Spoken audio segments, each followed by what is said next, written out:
Hello, and welcome to my graduate research presentation. My name is Will Elgin, and I am currently a second-year student pursuing my master's degree in history. My advisor for this project is Dr. Wietse de Boer.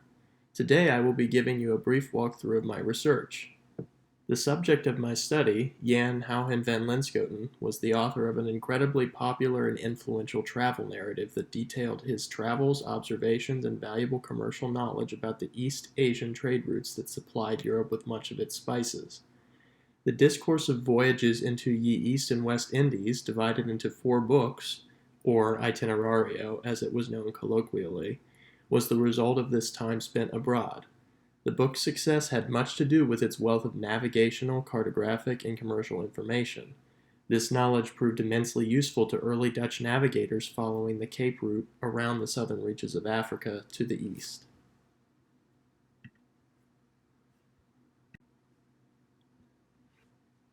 I'd like to begin with some historical context.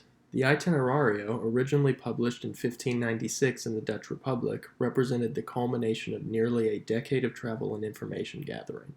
Written by Jan Houwen van Linschoten, a native of Enkhuizen in the Netherlands, while he was employed abroad in the city of Goa, in modern-day India, by the Portuguese archbishop there.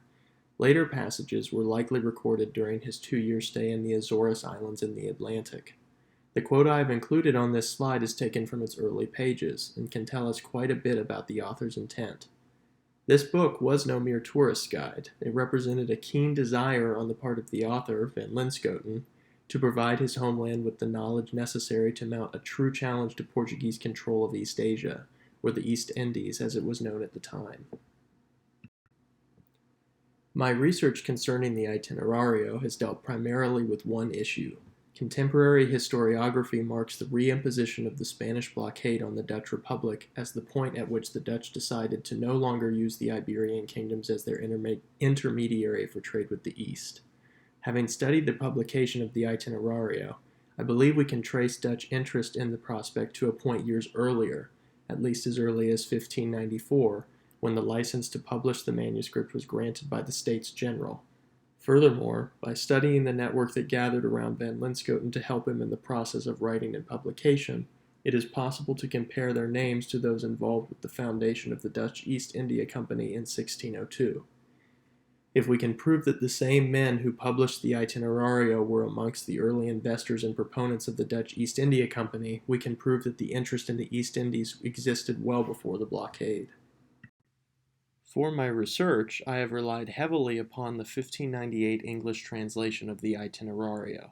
My research involved an in-depth close read of the text, followed by utilizing secondary sources to help me reassemble the network that surrounded van Linschoten and the publication of the Itinerario. Several names that came up during my research included Cornelis Clazoon, an Amsterdam publisher, Petrus Plancius, a fellow author and colleague of Clazoon, and Maynard Seymans, another native of Enkhuizen and a figure of political import. After some additional research, I found that both Plancius and Seymans were amongst those listed as the initial investors in the Dutch East India Company. So what can this tell us? What, in other words, is the significance of my research?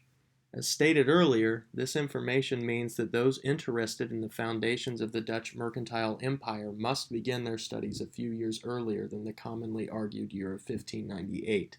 Secondly, and more importantly, this evidence suggests that the Dutch had adopted a far more proactive approach to matters of conflict and trade than the traditional narrative allows. They often have been characterized as reactive as opposed to proactive.